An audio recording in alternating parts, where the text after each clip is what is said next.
So if I had to get my first client again, this is exactly how I would do it. Firstly, I would set up a Google tracking sheet. I will provide the link to my Google tracking sheet down below, so you can just access it. All you have to do is make a copy of it and then add it as your own. So it's like a Google sheet and it tracks all the calls that you do.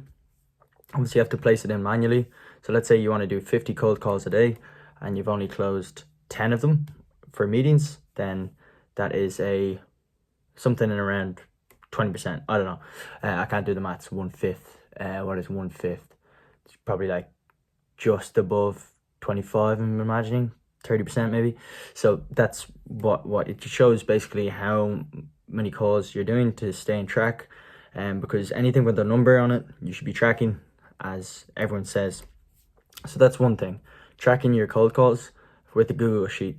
The next thing is actually doing the calls yourself. So you should have a really good script. I have a script that I'm sharing also through my Instagram. So if you follow me, message me and I'll send you the script. Just ask me to send on the script. So it goes along the lines of, hey, is John there? Or, hey, I sent an email to John, he'll know what I'm talking about. This not only shows the gatekeeper that you're building rapport, but also shows that you know the guy, the client, the potential client. So, and then once you're on the call with the potential client, you just do your pitch as normal. So you say, hey, listen, I'm doing Facebook ads for local builders near me, and I've currently worked with so-and-so, or this is what I can do for you, or this is my guarantee, or this is my offer. And then from there, you get a meeting or another call and then meet them in person, because I'm a huge fan of meeting someone in person. That's why you should target local businesses, because if you can't meet them in person, it's very hard to keep that client relationship, even when things go bad.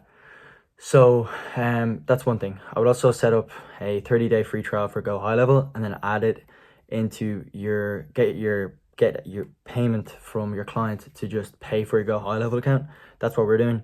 So like one of our clients is just paying for our Go High Level to use from themselves. And we just added a sub account, and then just was really transparent about it and said, listen, we're adding another client's account or adding our own business's sub account on Go High Level. Can we use it? And they're more than happy to let us use another sub account. So that's one thing. So like Go High Level is free for you basically if you use it well. And you can do like an offer where you say, oh, listen, we'll take €100 off your service fee, something like that. So you get like half the price off Go High Level. That's one thing. Once you've set up your Facebook ads, I'm imagining you're doing Facebook ads because the majority of people do. You want to do, on Go High Level, you want to do SMS text backs. So when a client's client fills in their form, they get a SMS back straight away. So the lead quality will go so much higher, because the intent of the lead that you're trying to get for your clients will be so high, because they've filled out the form, and that's when their intent of buying is at the highest, or their intent of actually being interested in the potential product or service is at its highest. So we always send this SMS to say, hey, listen, I'm just out of the office, but what was your specifications, if you don't mind sharing? When's best to call you? When's best to text you? We usually always just have the phone number on the contact form rather than an email, because we've seen conversions go up so much higher, both on Google Ads and Facebook and Instagram. So another thing is posting organically. Like we probably don't do enough of organic posting, just because of sheer time and service delivery that we're spending with our clients to get things right, because we're still in that service delivery phase of really nailing down our SOPs, or standard operating procedures, because we're a bit all over the place at the minute. So one thing, you got to sort out your SOPs. So you got to know how from the onboarding process to the material being sent over to you, whether it be images for ad creatives and stuff, how your client communication is set up. Everything needs to be done like clockwork. So there's no waiting around. There's no waiting on emails 2 or 3 days later. Once you have an idea of like you sending over a Leadsy link, which is a great way of onboarding, by the way. I'll leave a link to Leadsy, not affiliated to them. You send over the Leadsy link, they put in their info, you have access to the Facebook ads account, and then from there they send over the material, you get the ads running. So that has to be streamlined.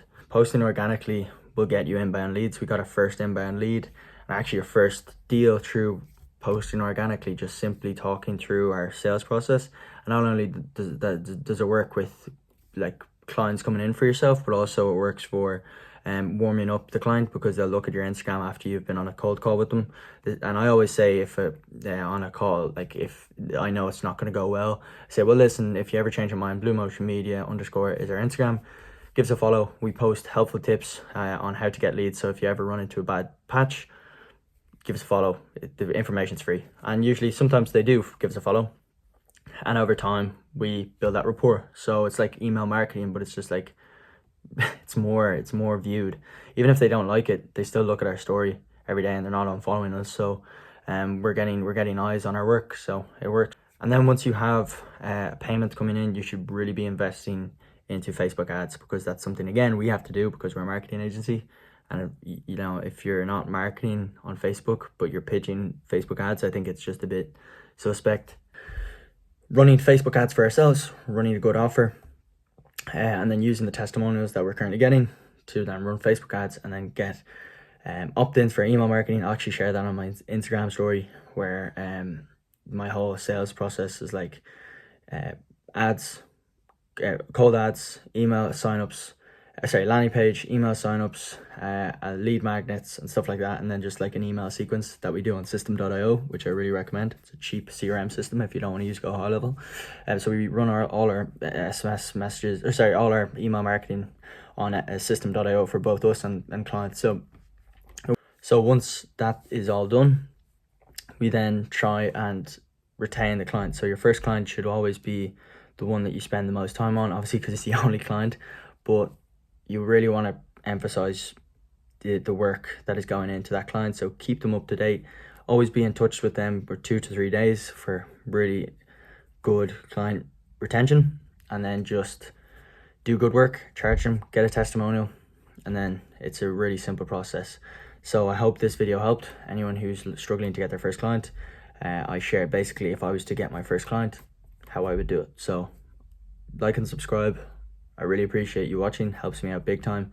And if you have any friends who are trying to get into social media marketing, let them know about this account, because I'll be giving more of the back end of how we're getting leads for our clients, how we're getting results for our clients. I'll be going more into the back end of that. So appreciate you watching, and like and subscribe.